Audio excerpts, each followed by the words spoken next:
আসসালামু আলাইকুম রহমতুল্লাহি ওয়া বারাকাতুহু। আলহামদুলিল্লাহি আহলিহি ওয়াসসালাতু লিআহলিহি আম্মা বা'দ।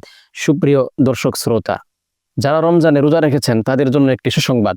সারা বছর রোজা না রেখেও অল্প কিছু রোজা রাখার মাধ্যমে সারা বছর রোজা রাখার সওয়াব পাওয়া যাবে। সহিহ মুসলিম শরীফের 2648 নম্বর হাদিস শরীফের মধ্যে রয়েছে। হাদিসটি বর্ণনা করেছেন হযরত আয়েশা সিদ্দিকা রাদিয়াল্লাহু তাআলা আনহা। নবীজি বলেছেন, মান সামা রমাদানা, যে ব্যক্তি রমজান মাসে রোজা রাখলো, সুম্মা আতবাআহু সিত্তাম মিন শাওয়াল, অথবা রমজান পরবর্তী শাওয়াল মাসে সে 6টি রোজা রাখলো, তাহলে এই শাওয়াল মাসের পরবর্তী শাওয়াল মাসের মধ্যে 6টি রোজা রাখার মাধ্যমে কানা কাসিয়ামিদ দাহরি, সে যেন সারা বছর রোজা রাখার সওয়াব পেয়ে গেল। সুবহানাল্লাহ, কত বড় ফজিলত! রমজানে 30টি যে রোজা রাখবে, অথবা রমজান মাস 30 হোক 29 হোক, এরপরে শাওয়াল মাসের 6টি রোজা রাখলে সে সারা বছর রোজা রাখার সওয়াব পেয়ে যাবে।